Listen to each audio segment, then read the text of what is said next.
Welcome to my channel once again. This is day number 2. Day number 2 हमने day 1 के अंदर chapter चला था हमारे पास कौन सा इलेक्ट्रोस्टैटिक।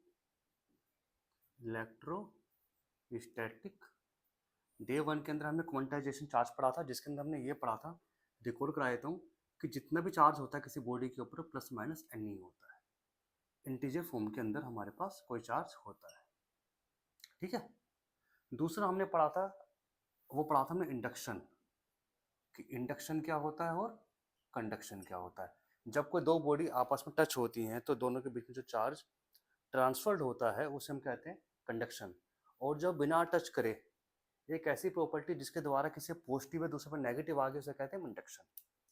तो टॉपिक को आगे बढ़ाते हैं, डे नंबर 2 का टॉपिक को आगे बढ़ाते हैं। पहली बात करता हूँ करंट की। जो करंट होता है मेरे पास उसका फॉर्मूला होता है I is equal to D Q by D T. I is equal to D Q by D T, rate of change of charge. ये होता है मेरे पास रेट ऑफ चेंज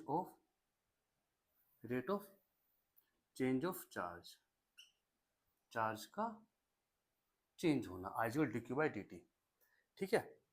तो अगर आप देखोगे I into D T is equal to D Q, if I integrate both side तो उसका मतलब Q is equal to I into D T. ये एक नया फॉर्मूला भी बन जाता है। ये इलेक्ट्रिक करंट में हम पढ़ेंगे इसको, मैं यहाँ पे अभी नहीं पढ़ा रहा हूँ, सिर्फ याद कराया मैंने आपको कि आई का फॉर्मूला होता है Q by T, I is equal to Q by T.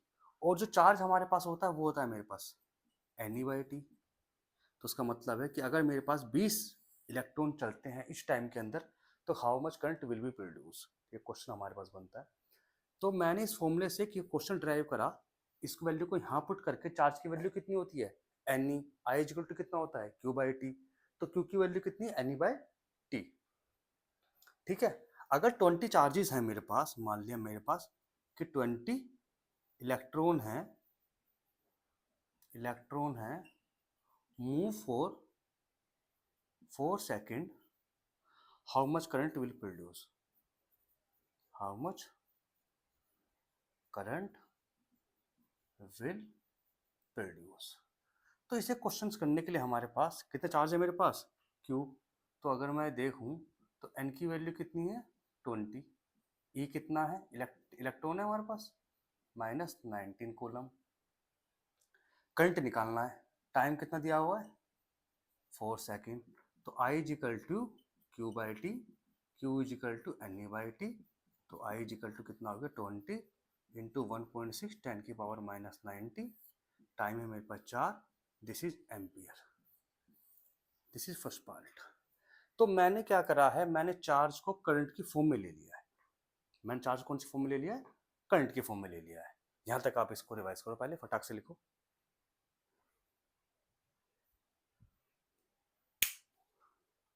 ठीक है, यहां तक हो गया तो मैं टॉपिक को आगे बढ़ाता हूं।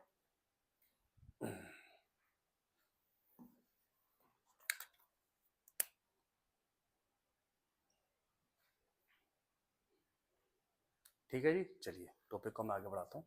तो पोर्शन पार्ट हमारे यहाँ कंप्लीट हो गया, आगे बढ़ते हैं टॉपिक को।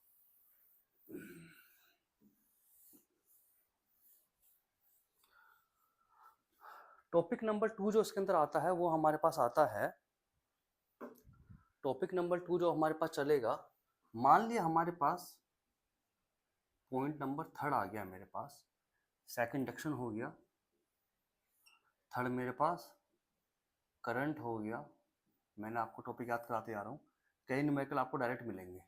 फोर्थ पोर्शन पे आता हूँ, फोर्थ हमारे पास क्या होता है, if electron and proton move in circular path. अगर सर्कुलर पाथ में घूमता है, मान लिया कोई इलेक्ट्रॉन हमारे पास गोल घूम रहा है जिसकी रेडियस कितनी है आर है, ठीक है। अच्छा, करंट का फॉर्मूला हमारे पास क्या होता है क्यू बाई टी, क्यू कितना होता है एन ई बाई टी। अब इस टी को चेंज करो मैं, velocity is equal to distance upon time, और डिस्टेंस कितना हुआ मेरे पास 2 पाई आर अपॉन टी, तो टी की वैल्यू कितनी हो गई 2 पाई आर अपॉन वी।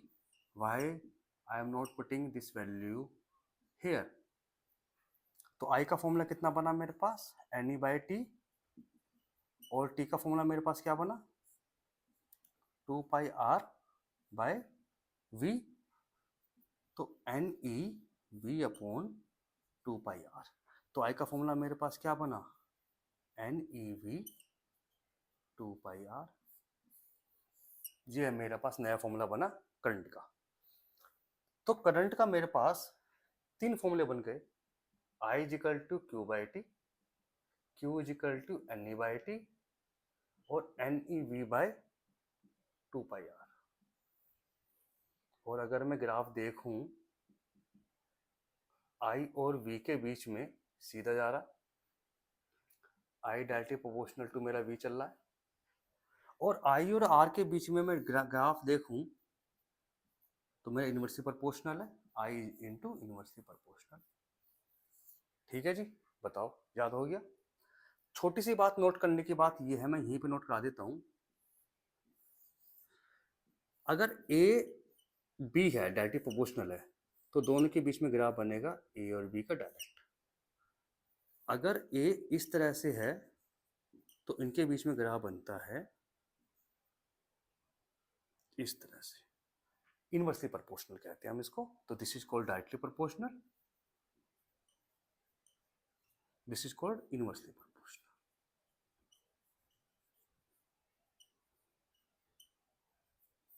अब आप देख रहे होंगे मैंने आपको कितने सारे क्वेश्चंस करा दिए, टॉपिक नए नए बता दिए मैंने आपको। एक पहले मैंने चार्ज को लेके गया था, इंडक्शन के पास गया था, फिर करंट के पास आया, फिर मैंने करंट को मूव कराया इन सेवरल पाथ के अंदर, फिर मेरे पास ये पोर्शन बन जाता है। बताओ बच्चों, अब मान लो कोई क्वेश्चन आ जाता है हमारे पास कि भाई एक इलेक्ट्रॉन गोल घूमता है, तो बताओ इनके बीच में ग्राफ कौन सा दिया हुआ है, ABCD चार दिए हुए। तो सिंपल सी बात है, वेलोसिटी गिवन होगी तो डायरेक्ट है, और अगर रेडियस है तो क्या है बच्चों बताओ, इनवर्सली प्रोपोर्शनल। ठीक है, thank you for the watching.